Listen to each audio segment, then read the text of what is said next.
Oh, you lot, I hope you're sitting down because the news coming out of the Dales today isn't just big. It's a full-on, heart in your throat, stop everything you're doing earthquake.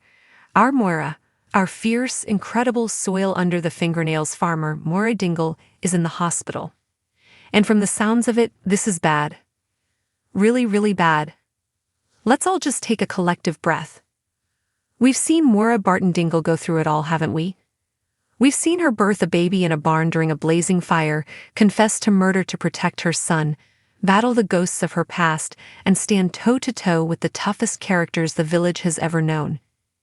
She is the bedrock of Butler's farm, a lioness protecting her cubs, and the one woman who can truly, deeply, get under Cain Dingle's skin and touch his soul.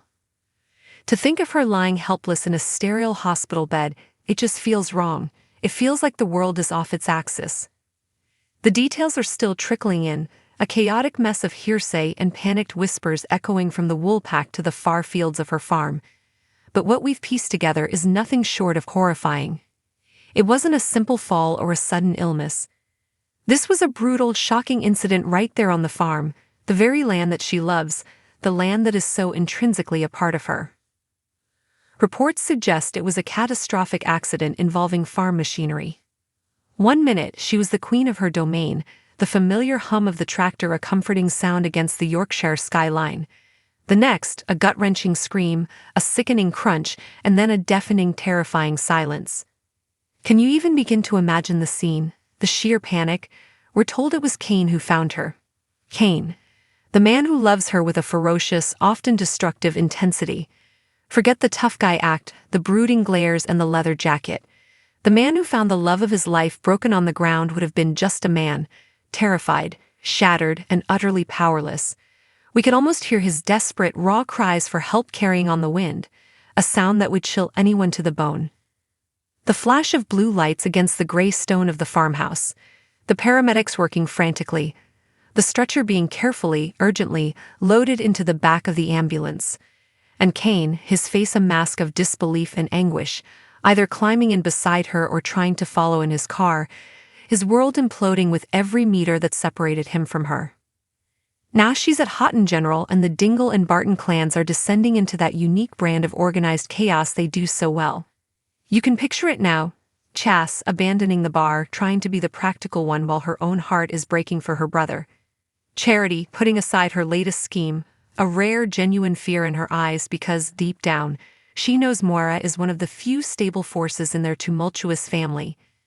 And the children, oh, the children. Isaac and Kyle. How do you even begin to explain something like this to them? But all eyes, all thoughts, are on Cain. This is the man who nearly lost her once before to his own brother. The man who has fought, lied, and bled for her. He will be a ghost in those sterile hospital corridors, pacing back and forth, fueled by black coffee and pure terror. Every beep of a machine, every hushed conversation between a doctor and a nurse will be a potential dagger to his heart. He will be replaying the moments leading up to the accident over and over in his head. Was there an argument? A harsh word? A moment of distraction he could have prevented? The guilt, whether rational or not, will be eating him alive. This is where the questions, the horrible, stomach-churning questions, begin to bubble up. Was this really just a tragic accident? In a village like Emmerdale, you can never be too sure. Moira has been under a mountain of stress lately. The farm is always a struggle, a constant battle against the weather, the finances, and the endless work. Was she overworked? Distracted? Pushed to her absolute limit? It's a heartbreakingly plausible scenario. A moment's exhaustion, a single lapse in concentration, and disaster strikes. But there's always that darker possibility lingering in the shadows of the Dales. Could someone else have been involved? We know tensions are always simmering. A rival farmer, a dodgy business deal gone wrong, a forgotten enemy crawling out of the woodwork. It feels unthinkable, but we've seen the unthinkable happen time and time again. Was the machinery tampered with? Was she pushed? The police will surely be asking these questions, and the thought of it sends a shiver down the spine. Whatever the cause, the consequences are what we are all dreading. The doctors' faces will be grim. The prognosis will be uncertain. Will she wake up? And if she does, will she be the same Moira?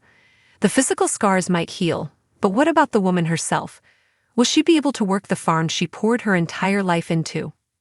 The thought of Moira being unable to feel the earth in her hands or drive her beloved tractor across her fields is simply devastating. It would be taking away the very essence of who she is. This is more than just a storyline, it feels personal. Moira represents a strength, a resilience, a connection to something real and earthy in a world of chaos. We, as viewers, have walked those fields with her, felt her joy at a successful harvest and her despair at a personal loss.